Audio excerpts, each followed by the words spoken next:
Welcome students, welcome to AIR Gurukul. My name is Rohit Shrivastava और इस session में हम लोग work done in isochoric and isobaric process पढ़ेंगे। Okay, so let's begin the session.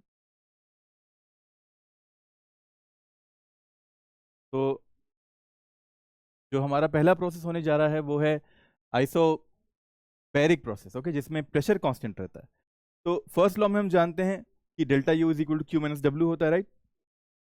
Delta U is equal to Q minus W होता है। And जब constant pressure की बात हो रही हो, यानी कि कांस्टेंट प्रेशर का मतलब होता है आइसोबेरिक, और अगर प्रेशर कांस्टेंट है तो वर्क डन क्या होगा। हम जानते हैं वर्क डन जनरल फॉर्म में लिखा जाता है पीडीवी, और डीवी अगर V2 से V1 से V2 की तरफ चेंज हो रहा है, वॉल्यूम V1 से V2 तक चेंज हुआ तो फाइनल वॉल्यूम V2 हुआ, इनिशियल वॉल्यूम V1 हुआ। तो P V2 माइनस V1 को ही हम क्या कहेंगे, वर्क डन कहेंगे। ओके, तो अब यहां पर ये देखो, जो वर्क डन आया हुआ है ये यहां रख देते हैं अगर, तो फॉर्मूला क्या बन जाएगा, delta U is equal to Q minus P V2 minus V1। Okay, हम ये मान के चल रहे हैं कि प्रेशर कांस्टेंट बना हुआ है, वॉल्यूम चेंज हुआ V1 से V2 तक, लेकिन प्रेशर कांस्टेंट P बना हुआ है। ठीक है, तो चेंज इन इंटरनल एनर्जी इतना आ रहा है, Q minus P V2 minus V1। तो ये प्रोसेस ही कहलाता है क्या, कांस्टेंट प्रेशर प्रोसेस या आइसोबैरिक प्रोसेस, जिसमें प्रेशर कांस्टेंट रहता है, वर्क डन की वैल्यू इतनी आती है और वॉल्यूम चेंज के कारण वर्क डन होता है। तो फॉर्मूला ये जो आ रहा है delta is equal to Q minus P V2 minus V1, ये डायरेक्टली फॉर्मूला हम लोग किसका कह सकते हैं, आइसोबैरिक का कह सकते हैं। अब एक पॉइंट इसमें यह है कि अगर एक्सपेंशन हो रहा हो तो ऑब्वियस सी बात है V2 ग्रेटर देन V1 होगा। अगर कोई सिलेंडर है हमारे पास, कोई पिस्टन है, वो एक्सपैंड हो रही है, ठीक है, इफ इट इज एक्सपैंडिंग, ये V1 वॉल्यूम था, एक्सपैंड होके डेल्टा V2 तक पहुंच गया, ठीक। V1 से V2 तक एक्सपेंशन हुआ है इस पिस्टन का, उस केस में वर्क डन कैसा होगा, पॉजिटिव होगा ना, बिकॉज वर्क डन होता क्या है, पी डीवी होता है। और अगर डीवी पॉजिटिव है, डेल्टा वी पॉजिटिव है, यानी V2 ग्रेटर देन V1 है, तो वर्क डन कैसा आएगा, पॉजिटिव आएगा। वही यहाँ लिखा हुआ है, एक्सपेंशन जब भी होगा तो वर्क डन पॉजिटिव होगा। अगर कंप्रेशन होगा तो डेल्टा वी कैसा हो जाएगा, नेगेटिव हो जाएगा, यानी उस केस में वर्क डन नेगेटिव आएगा। और ये जो हीट हो रही है ना, हीट इज यूज्ड फॉर, अच्छा यहाँ से हीट निकालो जरा, क्या आ गया formula, delta U plus V2 minus V1, है ना। यानी कि हीट जो यूज हो रही है वो इंटरनल एनर्जी रेज करने में और प्रेशर और जो वर्क डन हो रहा है उन दोनों को कंट्रीब्यूट कर रही है। ठीक है, इंक्रीजिंग इंटरनल एनर्जी, एक तरफ तो इंटरनल एनर्जी बढ़ा रही है, साथ साथ वर्क भी कर रही है, यही हीट सप्लाई।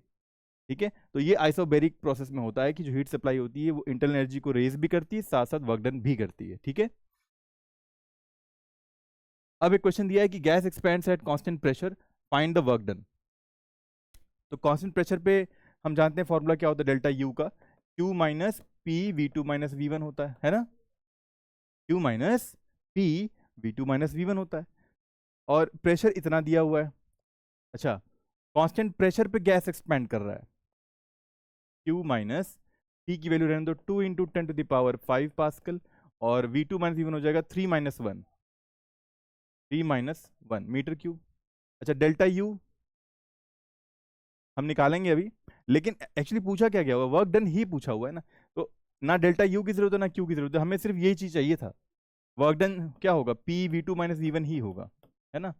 तो वो तो इतना ही हो जाएगा, 2 इंटू 10⁵, फाइनल वॉल्यूम 3 है और इनिशियल वॉल्यूम 1 है। ठीक है, सब SI में ही है।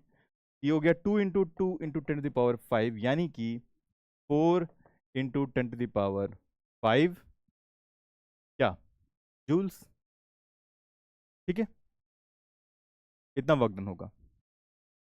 अब आते हैं हम लोग आइसोकोरिक प्रोसेस में। आइसोकोरिक का मतलब होता है वॉल्यूम कांस्टेंट। ठीक है, अगर वॉल्यूम कांस्टेंट रहेगा तब क्या होगा, वर्क डन कुछ होगा कि नहीं होगा, जीरो हो जाएगा वर्क डन उस केस में। क्यों, क्योंकि अगर हम कोई सिलेंडर लेते हैं,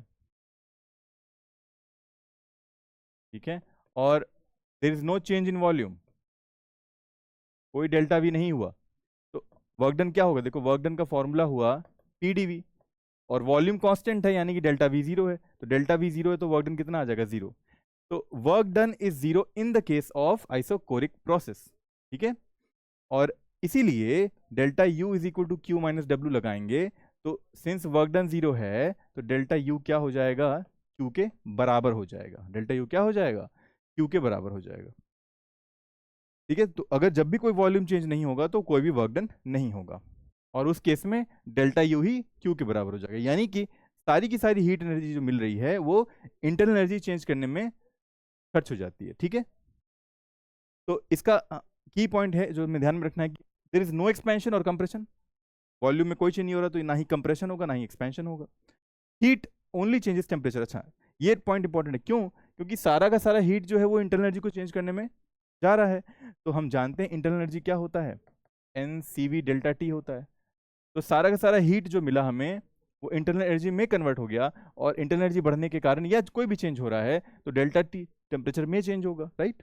इसीलिए सारी की सारी हीट टेम्परेचर को चेंज करती है, and no mechanical work involved, कोई वर्क होगा ही नहीं तो कोई मैकेनिकल वर्क इन्वॉल्व भी नहीं होता इसमें। ठीक है, तो अगेन एक बार रिवाइज कर लेते हैं कि आइसोबैरिक प्रोसेस होता है उसे जिसे कहते हैं कांस्टेंट प्रेशर प्रोसेस, उसमें प्रेशर कांस्टेंट रहता है, फॉर्मूला रहता है पी डी वी का या पी डेल्टा वी का वर्क डन का। इसको ऐसे भी लिख सकते हैं हम लोग फर्स्ट लॉ के रिजल्ट के साथ कि delta U is equal to Q minus W, W की जगह ये रख सकते हैं हम लोग पी डेल्टा वी। ठीक है, अगर एक्सपेंशन होगा तो V two greater than V one होगा, कंप्रेशन होगा तो V two less than V one होगा। आइसोकोरिक प्रोसेस में वॉल्यूम कांस्टेंट रहता है, यानी कि उस केस में वर्क डन जीरो रहेगा। क्या रहेगा? वर्क डन जीरो रहेगा, और देयरफॉर डेल्टा यू क्यू के बराबर हो जाएगा, सारी की सारी हीट इंटरनल एनर्जी को चेंज करने में लग जाएगी। तो इस तरह ये सेशन कंप्लीट होता है स्टूडेंट्स, तो अगले सेशन में फिर मिलेंगे एक नए टॉपिक के साथ। Till then keep learning and keep having fun with physics. Thank you very much.